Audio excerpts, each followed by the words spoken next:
बघायसारखं आपलं काहीतरी ध्यान लावून बसलाय. काय विचार करलायस? कुठे काय? सांग की काय विचार करलायस आता?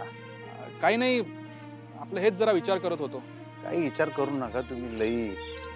मी तेच सांगतोय तुम्हाला, सगळं सॉल्व्ह करू म्हणलं ना. एक काम करा, तुम्ही दोघं जरा मस्त कुठेतरी फिरायला जावा. सारखं आपलं काम काम काम. हा बघा तर, हा तर साधा रंकाळ्याला चल म्हटलं तरी येत नाही. हे तुझा जगून काय फायदा नाही मर्दा. वंक्या रंकाळा मर्दा एवढं फर्स्ट क्लास डेस्टिनेशन. मास्तर महिना तर एवढं आवडते का नाही. रंकाळ्यावरची भेळ म्हणजे आगा. लई दिवस झाले ते मास्तर महिने घेऊन जातो आता मी भेळ. म्हणजे गेलो असतो, मीच विसरतोय 10 वेळा मास्तरीन बाय. असं वाटतं की हाय तिथंच आता. शाळेत गेल्या संध्याकाळी परत येतील आणि त्यासनी घेऊन आम्ही आपलं जाऊ फिरायला कुठेतरी, असं वाटतंय. विसरतोय मी सारखं सारखं. आता काय घरला गेल्यावर घर भाकास पडलेलं असते सगळं, एकदम अंगावर येते. घर खायला उठल्यावर होते. पण आम्ही जायचो मास्तरीन बाबू तेव्हा जायचो. जुने दिवस तुम्ही परत आणू शकता भाऊजी. वहिनींना घेऊन जा परत घरी. असू दे, जाऊ दे. तुम्ही आता तुमच्या इशावर आमच्या इशावर घसरू नका. म्हणजे माझीच चूक झाली, मीच चुकून मास्तरीन माझं नाव घेतलं. बरं झालं तुम्ही विषय काढला, नाहीतरी मला बोलायचंच होतं तुमच्याशी यावर. काय काही वहिनी, खरंच ह्यो विषय नव्हा. तू आम्हाला मुलाबाळांचा विचार करायला सांगतोयस, मग तू पण सिरियसली घे ना. तुला गोड पर्याय आहे ना. आता सगळ्या गोष्टी अवघड झाल्या रे. जाऊ दे, सोड की. तुम्ही ठरवलं तर सगळं सोपं होईल भाऊजी. फक्त वहिनींना भेटून त्यांच्याशी बोलण्याची गरज आहे. आम्ही आमच्या परीने प्रयत्न केलाच होता की. आता त्यांची बारी. वहिनींनीही प्रयत्न केला होता ना. व्हॅलेंटाईन्स डेच्या दिवशी आल्या होत्या ना तुम्हाला भेटायला. होय, आलते की. एकट्या आल्या असत्या तर सगळे मिटून घरलाच घेऊन जाणार होतो त्यासनी. त्यांचा तो मित्र जास्त जवळ जाय ना. अहो भाऊजी, तुम्हाला किती वेळा सांगू, तो फक्त मित्र आहे. तुम्ही नवरा आहात. तुम्हाला फरक कळतोय का? बरं जाऊ दे, सोडा वहिनी. आता मला एक कळले, मी मागं लागून काय होणार नाही आणि मी मागं लागणार बी नाही. त्यासनी यायचं असेल ना, वाटत असेल तर येऊ देत घरला, नाही तर जाऊ दे, बोंबलू दे. मी मागं लागणार नाही. जाऊ दे, तुम्ही आमचा विचार करू नका. मी तुम्हाला हेच सांगतोय, तुम्ही आमचं टेन्शन घेऊ नका. तुम्ही तुमच्या फॅमिलीचा विचार करा. हा,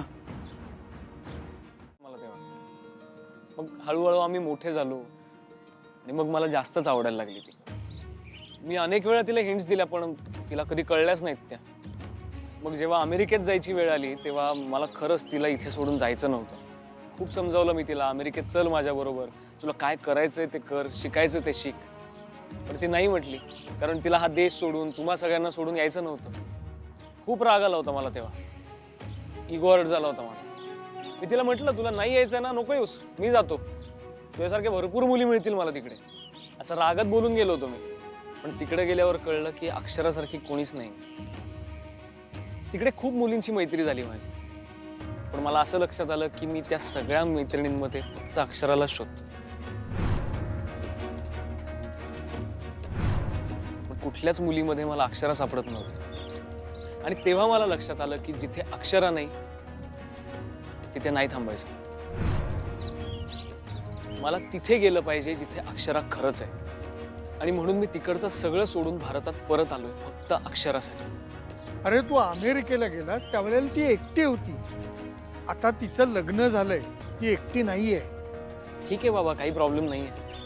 अरे ती खरंच एकटी नाहीये आता. मला माहिती आहे बाबा, तिचं लग्न झालंय, तिला सासर आहे, नवरा आहे.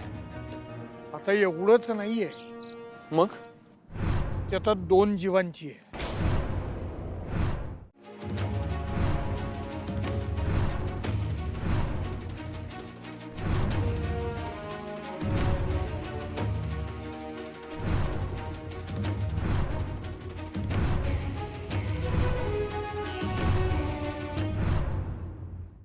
अक्षरा आई होणार आहे. काय?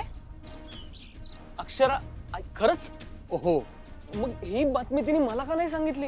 हे म्हणजे अजून कुणालाच सांगितलेलं नाही तिने बाहेर. का? ही गोष्ट तिला अधिपतींना आधी सांगायची होती आणि ती सुद्धा भेटून.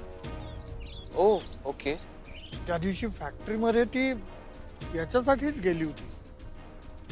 तिला त्यांना भेटून सांगायचं होतं, पण त्यांच्यात बोलणंच होत नाहीये ना. एकदा का अधिपतींना ही गोड बातमी सांगितली ना की त्यांच्यातलं भांडण मिटेल, असं सारखं वाटतंय तिला. पण त्या दिवशी तर असं काहीच झालं नाही, उलट वाढलं त्यांचं भांडण. ती इतक्या वेळा त्यांना म्हणत होती की आपण गाडीतनं एकत्र जाऊ, शांतपणे बोलू, पण ते तिचं काही ऐकूनच घेत नव्हते. अरे त्याचंच तर टेन्शन घेते ती. तिला आता कुठलंच टेन्शन द्यायचं नाहीये आम्हाला.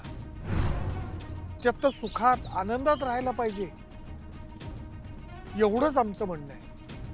पण बाबा ती तिच्या सासरी राहील आनंदी? नाही, मलाही तेच वाटतंय बाबा. म्हणूनच मी म्हणतोय काहीही झालं तरी पुन्हा तिला त्या घरी पाठवू नका. मलाही तेच वाटतंय. बाबा एक सांगू, बोल ना. अक्षरा माझी खूप चांगली मैत्रीण आहे आणि आता हे सगळं कळण्यापासून तर मला तिची जास्त काळजी वाटते. आणि मी त्या भुवनेश्वरी मॅडम बद्दल पण चौकशी केली. फार डेंजर बाई आहे म्हणे ती. बाबा प्लीज अक्षराला त्या घरी पुन्हा एकटीला पाठवू नका. आणि आता मी अक्षराला एकटं सोडणारच नाहीये. मी एकदा जी चूक केली ती मी पुन्हा करणार नाहीये. मी अक्षराला तिच्या बाळासहित ऍक्सेप्ट करायला तयार आहे.